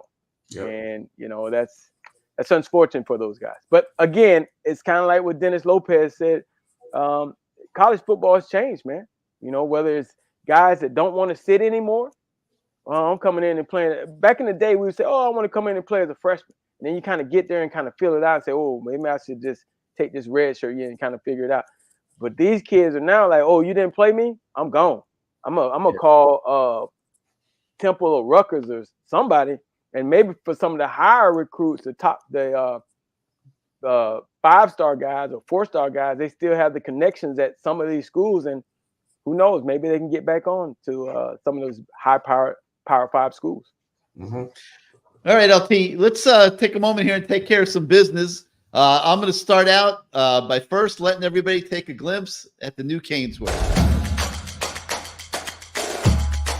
Welcome to CaneSort. New store, new items, same great experience. Family owned and operated since 2010, CaneSort has the latest merchandise from the Miami Hurricanes, Miami Dolphins, Florida Panthers, Inter Miami CF, and more. Come visit us at our store in Davie on University Drive, just south of 595, or online at caneswear.com. CaneSort, the spot Miami fans shop. And we've been telling everybody, where'd Bruce go? I don't know.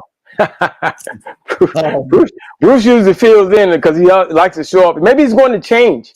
Maybe he's going to put on like I have this beautiful a CaneSort outfit. Yeah, CaneSort outfit. You know, we've been telling everybody about CaneSort all year. It is the largest cane store that's ever been created, and no better time to check out CaneSort than now with holiday shopping season here. They'll be having all kinds of specials that they'll be bringing forth for everybody in these next couple weeks as you shop for all your significant others. Load them up with Cane stuff by going to CaneSort. They have pretty much everything you could want: t-shirts, jerseys, polos, hoodies, hats, flags, decals, magnets, sizes for men, women, kids. They'll even dress your pet. So if you want some Cane stuff, and Lamar's got a ton of it now after doing the show at CaneSort the whole season, he's got all the best looking stuff. And tonight he decided to dress it up with that nice jacket, that Hall of Fame jacket that he's got. But show everybody, is that a polo or a long sleeve? No, it's a long sleeve, man. This is nice. Sleeve, man. That's a nice looking shirt. Yep. It's, the best. Yeah. Like so he picked that up at CaneSort. It's from Adidas. And so no matter what you need this holiday season, get yourself on over to CaneSort. They're at 2655 South University Drive in Davie. That's 2655 South University Drive in Davie, right next to La Spada Sub Shop that usually feeds Lamar, but he's not at the CaneSort store, but he's still got the card right there. So you can check out La Spada's, really the best cold subs in town, I'll say. There's plenty of places where you go get hot subs, but La Spada's got good cold subs. And CaneSort is always open at canesort.com. So 2655 South University Drive in Davie and canesort.com for all your Miami Hurricanes shopping needs. All right, LT, tell everybody about the Florida Beach Bowl, which is coming in a couple weeks. It's started by former Cane AC Tellison. The moment is coming up quick. That's right. Now they even have the team. So I'll tell you the teams afterwards. South Florida, are you ready for a highly anticipated Florida Beach Bowl scheduled for December 13th, 2023 at 7:30 at Dry Pink Stadium in the city of Fort Lauderdale? This inaugural event showcases historically Black colleges or universities, HBCUs, from the SIAC and the CIAA football programs battling it out on the sun-drenched shores of South Florida. This bowl game It's all about uniting and showcasing Broward County as a whole. In addition to the main event, the Florida Beach Bowl is hosting a golf tournament, which I will be playing in, a 5K run, a community concert, and various special events, all designed to engage and uplift our community. For more information, visit www.floridabeachbowl.com. And the teams are, when we talked about this before, Johnson C. Smith and Fort Valley State University.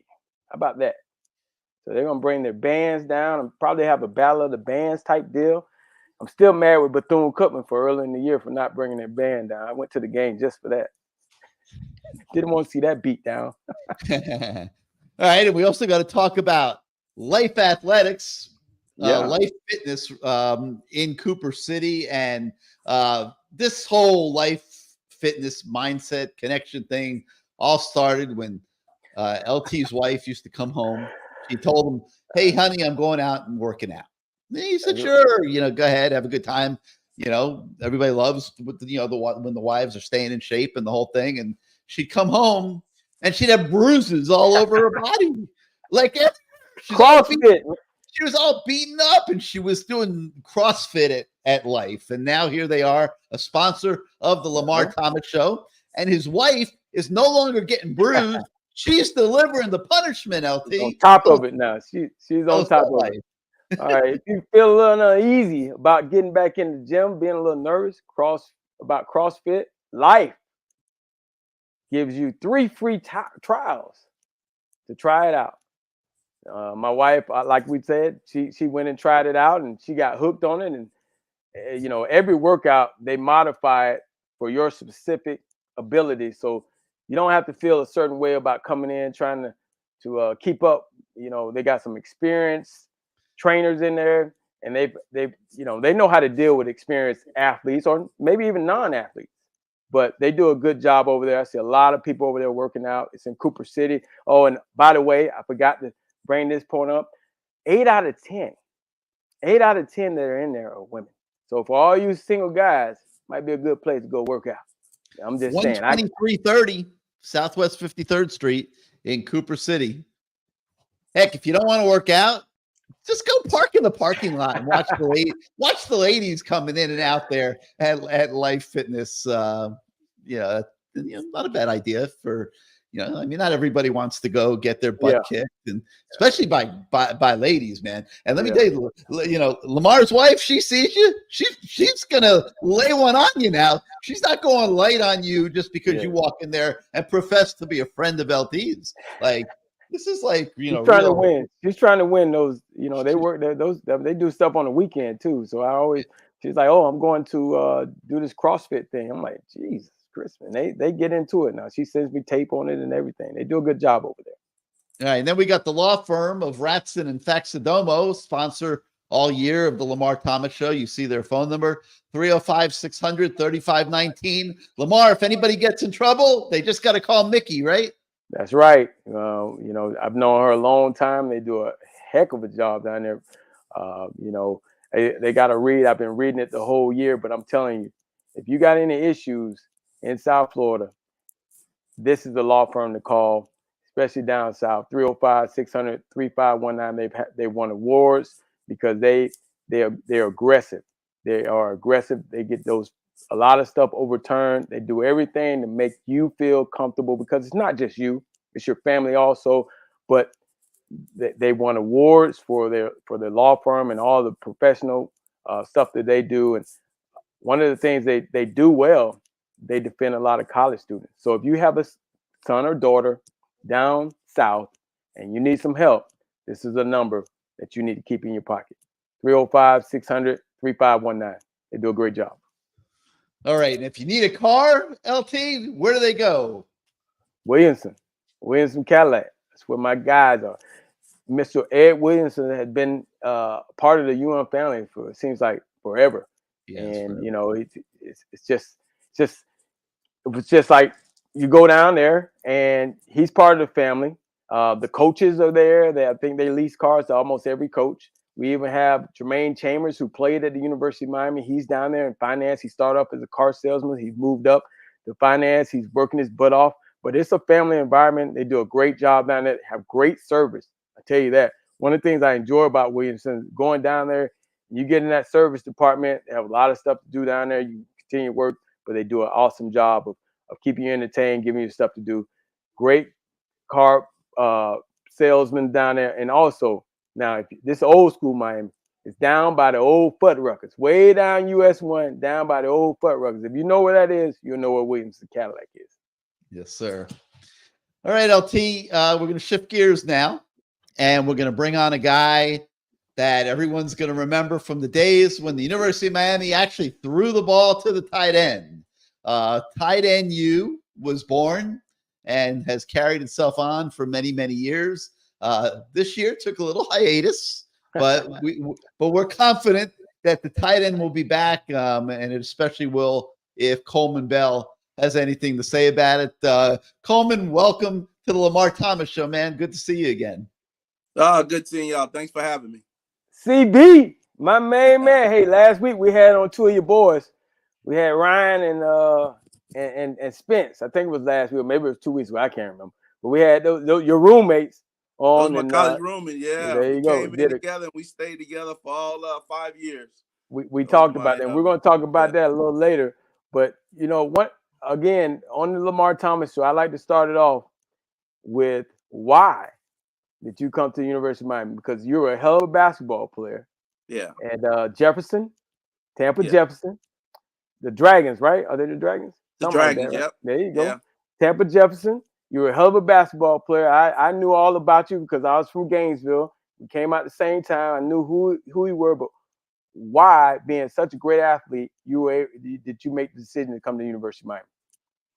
Man, it was just something by UM. I got recruited from all over the country, and I took my visits. But when I came down to Miami, I knew Maurice Crum. He was from Tampa. Bernard Clark was from Tampa. So Maurice Crum was my host. And it was just something about the swagger when I watched them on TV. I liked the way they talk noise, how they dance, and just the whole aura. So I knew I wanted to go to Miami. Funny story is, I wanted to go to Miami. I hadn't heard from Miami. I heard from all the schools around the country, and I had heard from Miami. And I'm like, man, why Miami's not calling? So I actually put together a highlight tape during PE. My head football coach was my PE coach, so he let me go and make a highlight tape. I sent it to Miami, and Dave Wanstead called me. He recruited Tampa, and he said, we knew about you. You didn't have to send a highlight tape. And that's how the process started. And I always knew from day one I wanted to go to Miami, and it turned out to be a great decision. Now, what other schools did you go visit? Because we always the guests, they always have some great schools. I mean, you recruited by the University of Miami, but there's some great schools, some great decisions you had to make. So put us in on some of those schools. Oh, sure. I went to I toured the country. I went to Iowa because they used the tight end. Yeah. So you were gonna be standing up, dog? Yeah, I went to Iowa. I went to the University of Minnesota when they had like Ricky Foggy back then. It was a recruit out of Tulane that just hooked my mom, and my mom fell in love with Tulane, and she wanted me to go to Tulane. And so I took a visit to Tulane. I took a visit to Georgia Tech. I think we all went to Georgia Tech. I think we all went to Georgia Tech. Yeah, I did the Florida schools. So I was moving around, and I wanted to see the country, see what it's all about. But when I came to Miami, I felt at home, and I knew Miami is where I wanted to be. Who were your hosts when you came to Miami? Mo Crum, and then I knew Bernard just from being in Tampa. Right. And so Maurice was my host, and he showed me a good time. He was from Tampa, Hillsborough, so I kind of knew him and knew Bernard. And so it was a great fit. And interestingly enough, I had to have back surgery my senior year. So I had signed my scholarship at the University of Miami. I had a herniated disc, and I had to have back surgery. And Miami was great about it. They just said, have the surgery. When you come down here, you can rehab, and we'll make sure you're ready to go. So that took place, and I set out the first year, of course, red shirt, and then got my strength back from the back surgery, and that was good to go after that. You know, we came in together, our class. We had a lot of great players in that class. Well, I can tell you this: you might have been probably the best basketball player in that class. You was fire in that CSR building. Up all those people, Coleman Bell set some scoring records in that CSR building, even with a bad back. Now we had a lot of great athletes, man. That was a great thing. Miami did a great job of recruiting. You know, Jimmy recruited us, and then fortunately he left after the first year, and Coach Erickson came in. But man, we had a lot of athletes, a lot of guys, and not only you see it on the football field, but you see it on the basketball court. When you go in there, you see guys jumping out the gym and how they play hoops, man. It was just unbelievable when you see the talent that was at the University of Miami that was recruited from around the country. You talk about that freshman year where we redshirted and we had to play on scout team.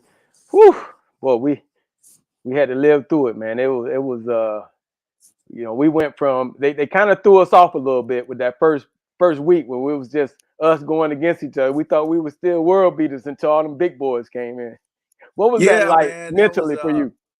No, it was quite an experience to go from high school to that level of talent at the University of Miami. And coach, you know Coach Johnson, man. Jimmy Johnson was something else, bro. I remember when we was freshmen, we was standing on the sideline and they had to run 110s. And he said, I want y'all to come out and watch them run 110s. And we was out there watching. And then he said, well, why don't y'all jump in? And I think he gave us 6 110s. And we had to run 6.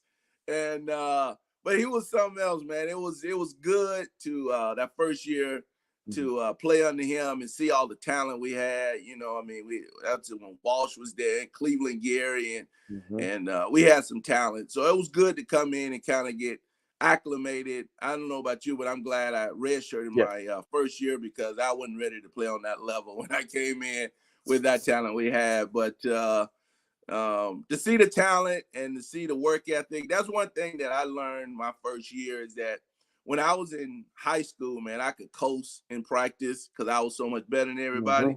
But when you get to that level in college, every practice is like a game. Like you fighting for your position.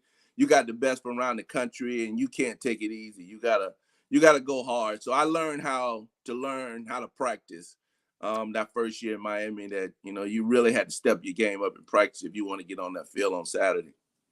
Speaking of, after that first year, we had old Dennis Harrison come in. Now, what was your thoughts of Dennis when we all were kind of shocked. We all were like looking at each other like, what next? But what was your thoughts of Dennis coming in? Well, when Coach Harrison came in, I really enjoyed his offense. It was wide open. It was a spread offense. They threw to the tight end, so I thought it would be a great fit. He was a really opposite of Coach Johnson. Coach Johnson was really buttoned up. Coach Johnson was a mean son of a gun, man. He was something else, bro. It was business. Yeah, he was a mean son of a gun. And Coach Erickson was kind of opposite. So, and I knew we had the talent. We just had to put it all together. So, I was pleased. And then Coach Dave Arnold was my tight end coach, and Coach Arnold was the tight end special team coach, and he was really a laid-back guy, really good to get along with. So I thought it was a good transition, and ended up working out well, especially for me in the tight end position. You know, there were a lot of guys that were there, Randy Bethel, Joe Moore, those guys, Chazinski, you were able to sit behind those guys and kind of learn and figure things out. And when you got your opportunity, man, I hated to hear 74 wide delay in the huddle because you took advantage of that play, boy. Yeah, man, we had so much talent. I was glad I was able to fit in. When I look back on my career and I look back at the numbers, I didn't realize I had over 1,000 yards receiving, over 70 catches. And when you look at yourself and High C and Spence and K-Dub, and we had just so much talent. And you had the running backs with Steve and Donnell and Larry. So it was so many mouths to feed. And to put up those numbers in 2 years, because I had to wait my turn behind Chud and then Randy Bethel And then finally, the junior year, I got an opportunity in my junior and senior year. So to put up those numbers and then to have, Gino throw me the ball, to have Coach Erickson, call my number. And it was really a great experience. When I look back on it, I was like, man, it was a good choice. It really was. And it was good offense for me. I fit well in it. I wasn't a 280-pound blocker. I was a receiving tight end, and that system fit me really well. You talk about the being able to sit, but you made your mark. You made your mark when you got your opportunity. And one of the greatest catches, I think, one of the greatest and most important catches I've ever seen in my life was that catch you made against Florida State, man. That was that was amazing because the game was on the line. We needed to play, and you stepped up to the plate and kept it going. And we don't win that game without you making that catch.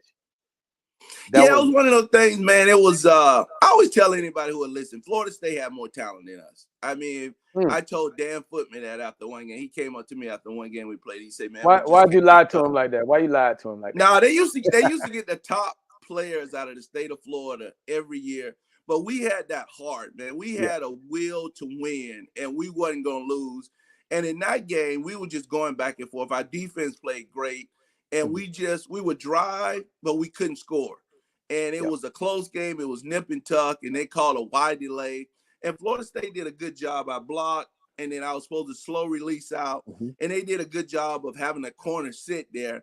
And I think it was Errol McCorby. I think it was Errol McCorby. Yeah, I think so. And he just sat there, which was smart because usually when the tight end block, he probably his eyes go somewhere else. But he sat there, and I made eye contact with Gino and just kind of took off upfield. And luckily, Gino trusted me enough where he just threw it up. And he threw it up, and I knew we needed to make a play. And I just went up for it like a rebound in basketball.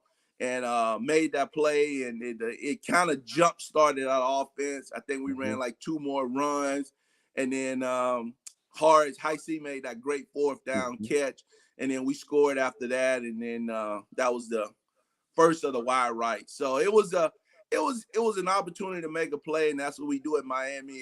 Somebody needs to step up and make a play, and Gino trusted me, and I went up and snagged it, and it kind of got the offense going, and the rest is history. We ended up winning that game, I think 17-16. And so it was kind of it was great because, the 2 years I started, I never lost to Florida State. We beat them both times. So it was kind of it was a good feeling. You talk about being a pass catching tight end. You kind of set the standards because years after that, what do we see in the NFL? We see guys, that's what they do. So you were kind of ahead of the game because you think about the tight ends we had before that. We had the Chuds and we had the Pigses, we had the Randy Bethels, guys that could sit there and block. And not saying you couldn't block, but you ran better routes because I would say, and they might be mad at me, especially Bear, you were a better athlete than some of those guys. You weren't a D lineman coming over playing that position or a linebacker. You were a tight end, wide receiver / wide receiver in high school. So, when you watch college football today, you got to be proud because it really wasn't, there weren't guys like you. They were all big blockers. I wish I was born a few years later. I probably would have stuck in the NFL a little longer and made a little more money. I think my high school coach tailored the offense to fit me. And then when they made the transition to Coach Erickson, he had that wide open offense that really incorporated the tight end. So it really fit me. And, with so much talent around me, they couldn't, double me. And they, a lot of times if they cover me one-on-one, I figure I could beat one-on-one. That no linebacker or safety could cover me. So it was a good offense for me to be in. And when I look back now, and I see kind of all the pass catching tight ends, I was like, man, I wish I would. I've been born a few years later, but it was a good ride. It was good, really a great, 5 years at the University of Miami. Now, we talk about, and we've been talking about this for a long time about how tough practice. Every guy that's come on this show, they talk about the practices at University of Miami. Made us better for the games. I mean, you're going out there, you're going against Michael and Darren and Jesse, and of course, when Rohan got out there, we killed him. But you're going against the best. Yeah. I mean, but then that propel you for Saturdays. What'd you think on Saturdays? Oh, it was easy. I mean, on Saturdays. I mean, other than like the Florida States of the world, everywhere else was it was pretty easy. I mean, when you face the number one defense in the country and the way those guys could run and they could cover and how physical they were. I mean, if you think about it, if you look at just the list of people that we practice against, the Cortez Kennedys and Russell was there, and then Mike and Darren and Jesse and then Lucky Charm was at safety, Darrell Williams. So we had so much talent, and the great thing, it was so competitive. Like our offense wanted to beat the defense wanted to beat the offense, and so they always say iron sharpen iron. So we went at it hard, and it made us better. And then when we got to the game on Saturday, it was like a piece of cake. It was a cakewalk because we had already faced, the best defense in the country. So those practice was legendary. And like I said earlier, I had to learn how to practice, full goal, like game intensity. And then it made Saturdays a whole lot easier for me. We talked about before when Coach Harrison first got there, and we scrimmaged our defense, and they gave us hell. And we go up to Wisconsin and just explode. You remember, it was almost like, man, are we any good on offense? It was a tough sledding, and we were like, man, I don't know if this offense is gonna work, because definitely didn't work against our defense. And it kind of showed when we went up to Wisconsin, like, okay, we are pretty good. No, with going against that defense. And then I think we had to learn the whole, it was like a zone offense concept where it was like kind of gap, and you had to have proper footwork when you're blocking. And then, we had so much talent that I think Gino had to kind of get used to the offense and who to throw it to in the open guys. So I think it took time for us to gel and kind of get the system. But when we did, it was it was all hands on deck. It was a great experience. I remember when the hurricane came that year, and we had to practice, and then we went up to Iowa and beat Iowa that first game after the hurricane came, and it kind of showed our grit and our resolve. And I tell anybody who will listen, like my junior and senior year, I think we had won like 22 or 23 straight games, and we were we were a juggernaut. And I think if we would have took that Sugar Bowl serious, if hindsight is 2020, if we would just go down there and take it serious. But when you win that many games in a row, you kind of think you could just roll the football out and you can win games. And, we weren't focused. And Alabama beat the heck out of us. But, man, our junior and senior year to win 20-some straight games, man, we were quite a team. And it was a heck of an experience. And I hope Mario gets us back to that point where we back to that dominant Miami team like we were. Hey, I have a question. All right. Go ahead, Gary. With Lamar as a teammate. Oh, geez.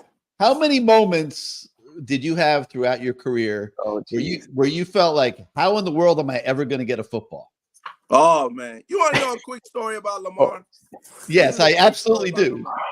So our senior year, going into the last game of the season, I was leading the team in receptions. I was the leading receiver. Lamar went to Gino and somehow convinced him to freeze me out so Lamar can get all the catches in that last game. I think it was like San Diego State. And I ended up getting probably 1 or 2 catches. I think Lamar probably got by 8 or 9, 10 catches. He ended up overtaking me for the leading receiver. And he looked back and he admitted he was like, yeah, man, no tight end couldn't lead the team in receptions. So I had to work with Gino to throw me the ball. So that's LT. They were in cahoots and they didn't want a tight end to lead the team in receptions. So okay. Let me tighten up the story a little bit. Okay, there was me going to a certain person and saying, hey, man, I thought it was a wide receiver. What we doing here? I mean, he was getting these 74 wide delay. That's why I said every time they called that play in the huddle, I was like, man, come on, man. But so there was a little, but I needed 5 catches to break the record, not to lead the team in receptions because we were close. But I needed 5 receptions to break Michael Irvin's record. I think that's what it was. Maybe it was 6.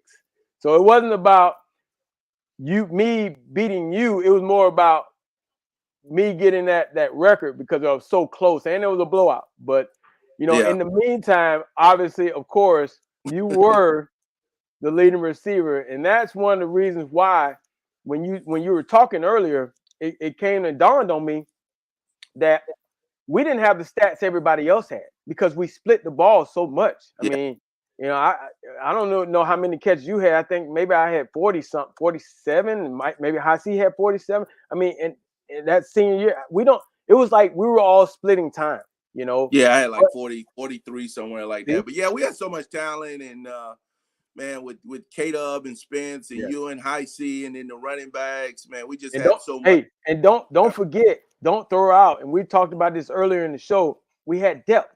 So you had Chris T. Jones, you had freaking AC Tellison, you had Jonathan, the Afros trying to steal their catches.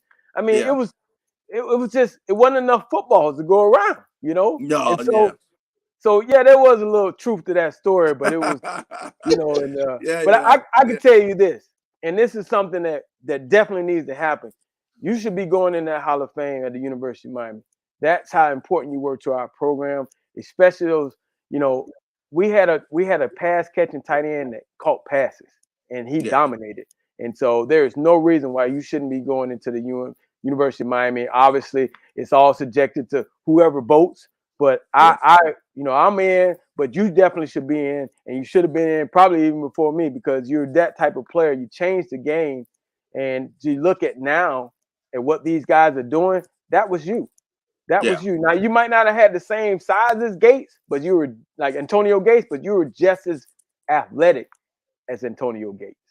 No, I appreciate that, and when I look back on it, I'm just happy that in certain opportunities when I go back and look at the games in big moments, I was able to make a play to help the team. I remember Florida State in '92, our senior year. It was like fourth quarter, it was like 3rd and 5, and they called a little out route. And every time I see Derrick Brooks, I mess with him because he was the linebacker covering me. And I ran a little out route, and I got the first. And then like 2 plays later, you beat the guy for the go-ahead touchdown. So those little things I remember, and I'm like, man, it's good when your team can count on you and you can make those plays at the pivotal point. So it was a perfect match. It was a good opportunity for me. It was a good 5 years, and especially the last 2 years, it was really a great ride, and I enjoyed my time at Now we talked about Spence and McNally, Ryan McNeil, being your roommates, and they all talked so highly of you. What do you think of those guys? Tell us what you thought of Spence and old McNally.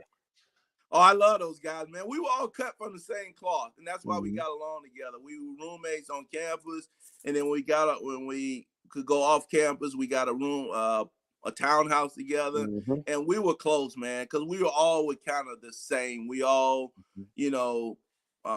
put academics first, and we all kind of just put our head down and work, and we wanted to be the best and succeed. So I don't talk to Spence that often, but I talk to Ryan a lot. Matter of fact, I was supposed to come down to the Louisville game, and Ryan was going to meet me down there, and we were going to hang out. So those guys, man, I couldn't have found 2 better roommates in my 5 years at the University of Miami, man. It was a great pleasure and honor to be roommates with them. We had such good times, and we got along. We never fought. Yeah. We never had any issues, and man, we just had a great time together. It was a great 5 years rooming with them guys. I love them to death.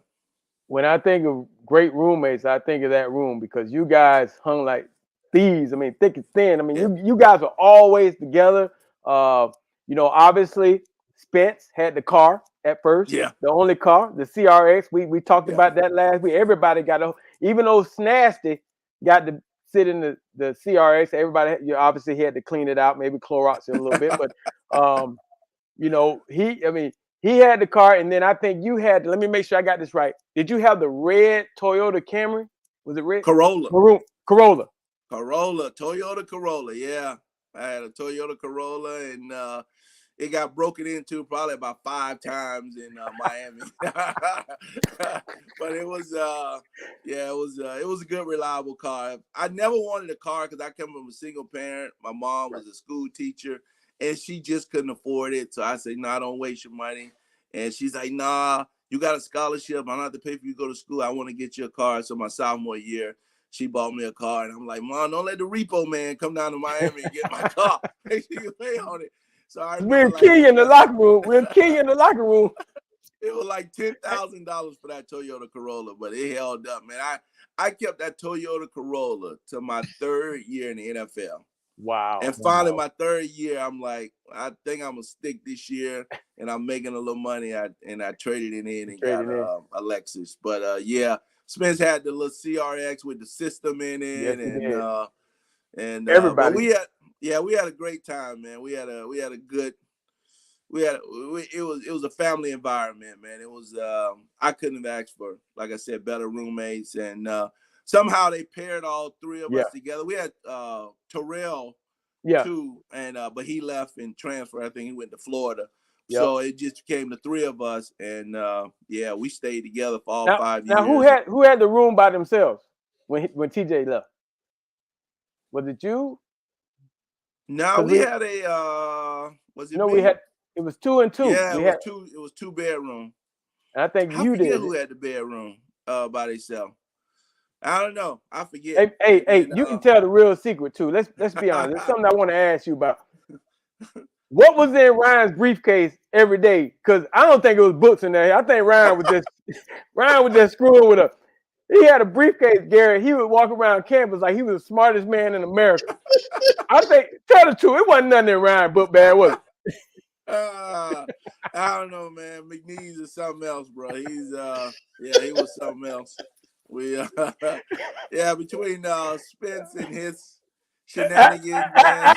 And his shenanigans, and then Ryan, man, we had a great time together, and especially when we moved off campus, we got a 3-bedroom townhouse, and man, we had a really good time. We didn't have no problem paying bills, fighting over food or nothing, man. We just kind of clicked, all 3 of us, and we got along well. So it was really, great roommates. And when Ryan went to the league, and I used to go out and visit, and went to San Diego when he was out there, went to Detroit. So it's been a lifelong friendship with those guys, man. It was really great to have them as roommates.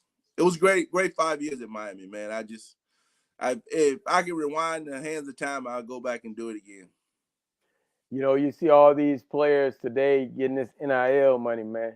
And for how many times did people ask you, "Oh, I know y'all getting paid down in Miami"? I mean, they always threw that up at us. But when you see all this NIL money, you got to just be shaking your head like, man, and to hear that now you have a son, like you, and we thank you for coming on the show tonight. Your son had a basketball game tonight. What school is he at now? No, he goes to Jefferson, same school. He wanted to go to the same school I went to, and he's strictly basketball. He didn't play football, so he's year-round basketball. They're giving out money in basketball too now. The NIL money, man, it's changed the game. I don't know how long they're gonna let them guys keep making that kind of money, but man, right now they're killing. They're doing well. Only money we can make is during the summer. We can work, and I used to work at a law office during the summer, but man, it would have been a totally different story if we could have tapped into that NIL money, man. Just when you're in college, you broke anyway, so just $35 a weekend. Yeah, just a couple $1,000, man, would have been crazy. And then some of the top guys like Shador, he's killing it, and so obviously we were born a little at the wrong time, and these guys now are taking advantage of kind of the blood, sweat, and tears that we went through back in the day. So God bless them, man. I wish them well, but I sure wish that NIL was there. When you wouldn't have had that red Toyota Corolla, I'll tell you that. No, I would have had something a little better than that. We had it, but I guarantee you Ryan would have had a Tesla. No doubt about it. I could see him outside with the directions on how to plug the thing in, I can see Ryan with a Tesla. But the great thing too, man, we were so dominant that I think all of us would have ate. You know, I mean, when you the premier program in the country, and our junior and senior year, we win 20-some straight games. I think we would have all, you know, been able to take advantage of that NIL money. I mean, Gino won the Heisman our senior year, so that would have counted for something. So it would have been awesome to get those checks and not struggle as a college student, but we were born too soon, and luckily for those guys, they're taking advantage of that situation now. And I wish the best for them. The struggle made us closer. The struggle made us closer.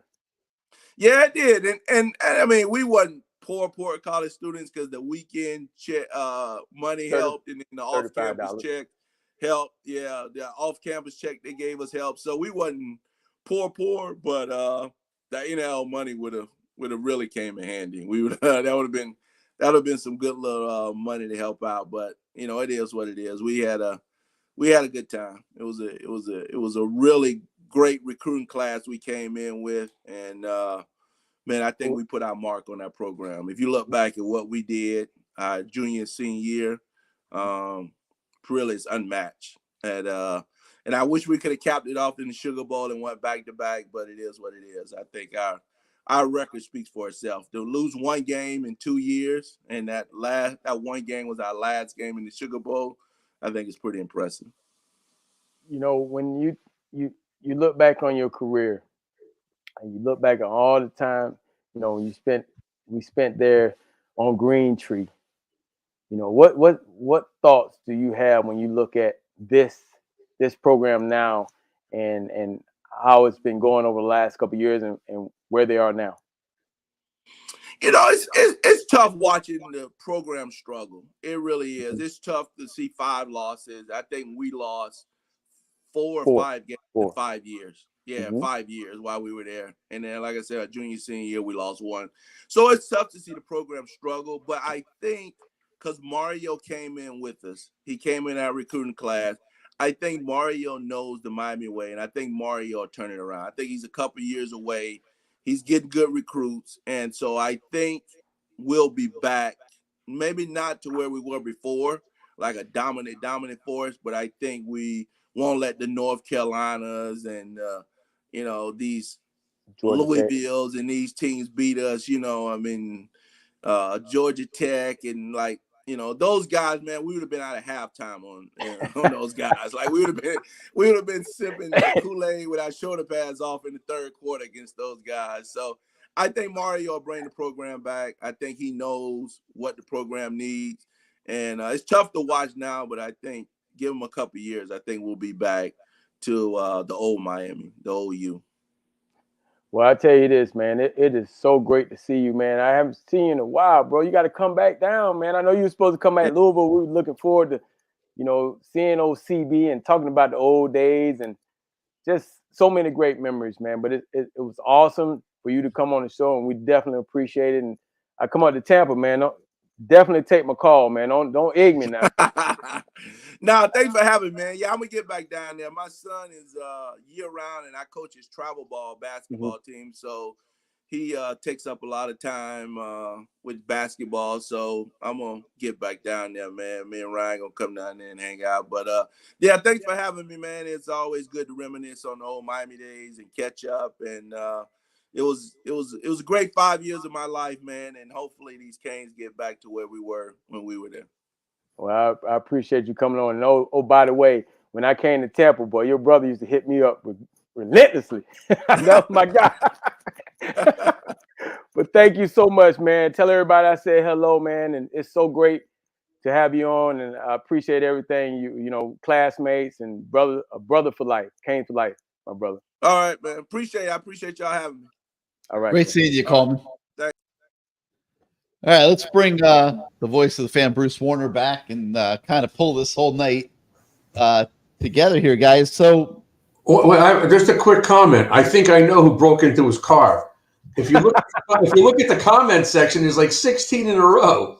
I think it was Delvin Harris. It was Sweet Nasty. Yeah, That's who it was. He's commenting on that. He's throwing him under the bus, so he must have been the one that broke into his car. Sweet Nasty was upset. He couldn't use people's cars, and so he made sure it come out your tires flat and all kind of stuff, man. I really truly look back on it and think it was him doing that. It was him. Kelvin Harris, if you don't know who Sweet Nasty is. Yeah, go. All right, so before we go, let's talk about bowl game for a minute. Mario values the bowl game, Lamar. You know, he makes it very clear we are not, you know, going for like a little vacation to get our butts kicked. And you know, the way so many of these Miami teams over the last 10, 15, 20 years have, you know, just gone to these bowl games and been totally disinterested and, you know, laid an egg, for lack of better description. Mario wants to win whatever bowl game they get assigned here this weekend. And is that reality, LT, with all these guys that aren't going to be playing, without your top two quarterbacks? How do they rally the troops here and go play this bowl game? Well, you know, it's the culture. You know, he runs a very tough program now. You know, he's a no nonsense type of guy. You know, from coaches on down, got guys running around from drill to drill. I mean, it's just different than it was, and he's trying to bring that old school mentality. If you're not good enough, or you don't want to be here, get the hell out. You know, he wants guys that want to be out there competing every day. But that was us. I mean, things have changed, so it's trying to sometimes beat a new horse, because a lot of kids don't want that. They're so used to, like Coleman said, you come in as a freshman. Before, you were used to coasting, doing the things you want to do, and now you got guys saying, "Nah, we don't coast." You know, and he's trying to turn it up in practice, so it's not a country club. And for a lot of these kids, they can't take it. So for him to say, "Okay, we're going to get extra practice, and we're going to take advantage of these extra practices. This is what bowl time is about." And for some of you guys who want an opportunity for next year, this is a great opportunity for you to show what you can do. And on top of that, it's going to make you a better player. You know, and that's what bowl practice is for. And they also don't have a senior-laden team. So a lot of these guys have played all year, and they're not going anyplace. Right. Well, the great majority of the players that are going to be eligible to play, not the ones declaring for the draft or declaring because they're leaving, we still have a lot of those guys that have played all season. So the quarterback is one thing, but the rest of the guys for the most part will be there, and they should be fired up to play in this game. It's important to them because the jobs are on the line all across the board. You know, there's a lot of competition. I don't want to see them lay an egg, and I agree with him because I've traveled. How many times did we go to Orlando, Gary, and we lost? Louisville beat him. Louisville beat us. This team, Wisconsin beat us. I'm sick of that. You know, I don't want to see that anymore. Yeah, you know, remember the game they played Notre Dame in Texas, and Al Golden showed up and he was in the booth and we got slaughtered. It was embarrassing. I don't want that anymore. We got to play hard.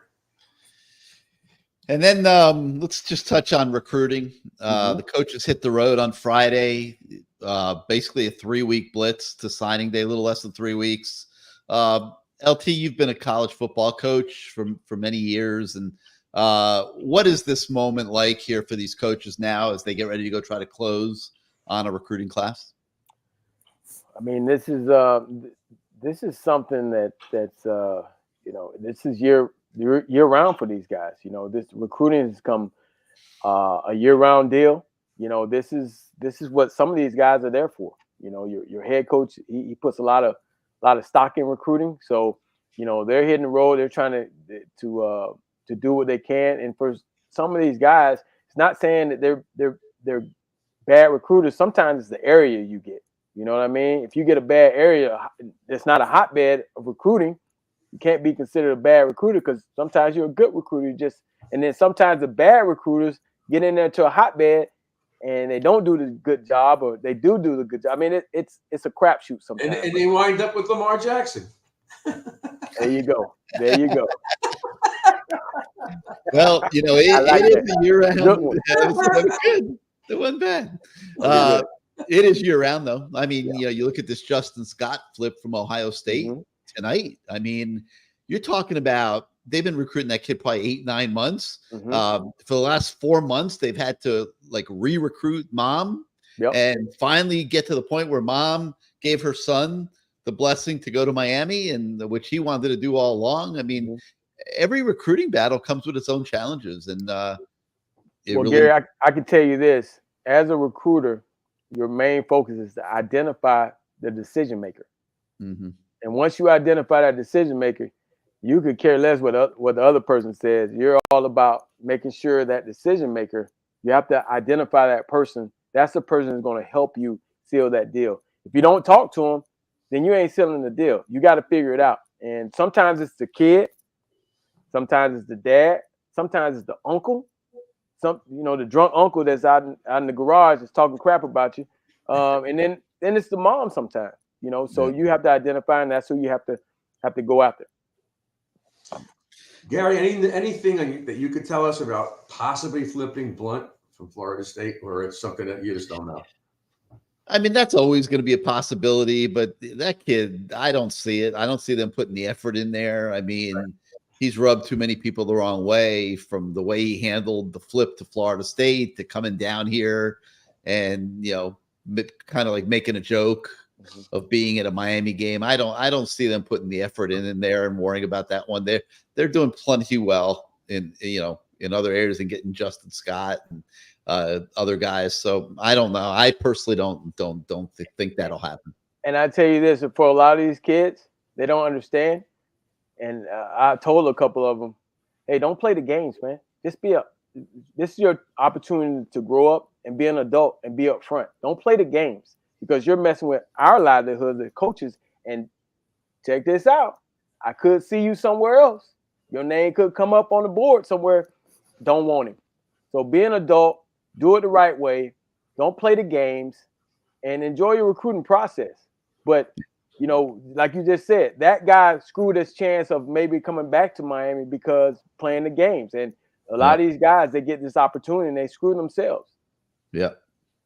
Yeah, a lot of these parents could use that seminar before it all starts as well. I hear that Cormani McLean's not so happy in Colorado, which is not so hard to believe. Man, I can't imagine them taking that kid back.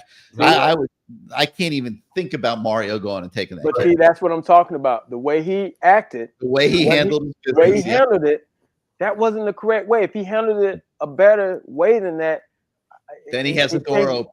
I told a kid one time that was at Cardinal Gibbons, a receiver. We were recruiting him at Louisville, and he was like, hey, coach, I'm going to let you know next week on signing day. Right. No, you're not, because I'm going to start recruiting you right now. Because guess what? This ain't going to be my last job. And if I'm in the pros or another school and I see your name, I'm going to make sure we don't want you. Right. And guess what? A couple years later, he was transferring. And, Brandon Innes at Ohio State is an example of a kid that handled his business the right way. Right. If he called up Miami right now and said, guys, Mario, coach, I realize now that I made a mistake. I got, I should have come to Miami at the beginning. I would love a second chance. I think they would take him with open arms. What about a kid like the defensive tackle that went to Texas A&M last year? Shamar Stewart. He's another one. Yep. Now he's getting he's getting Elko back, so I don't know. He may stay, but he's another one. That he didn't handle his business poorly.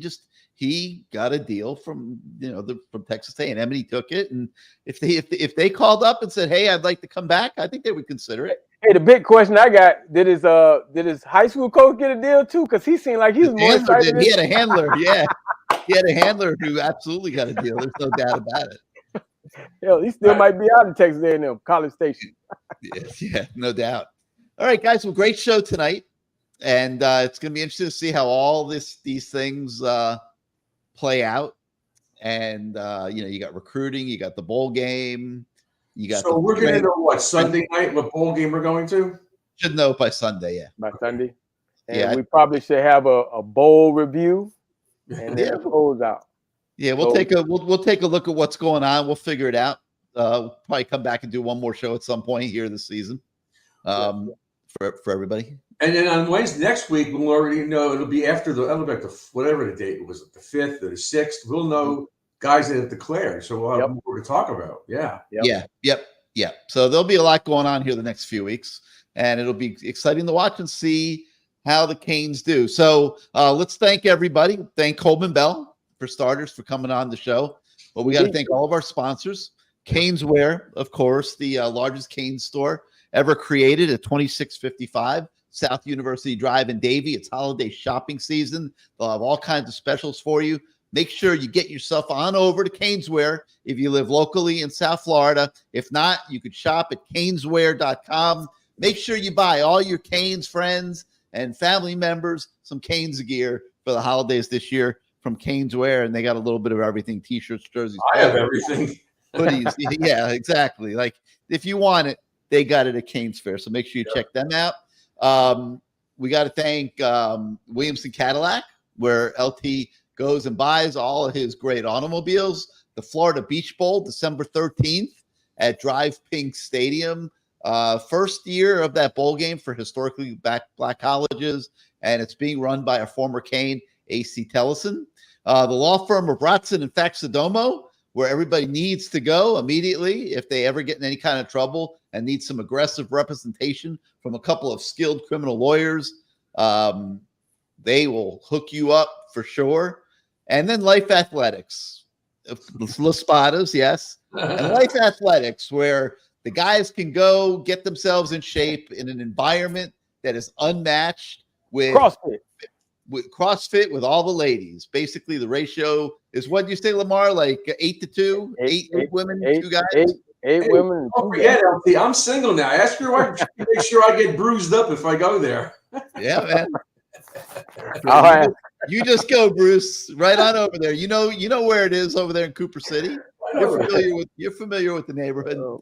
Oh, and thank you everybody for watching tonight and being part of the show throughout the season. Stay tuned. We'll have another show for you guys at some point in the next few weeks. So for Bruce, Lamar, I'm Gary. Thank you once again, and we'll see you next time, everybody. Go Canes. Okay.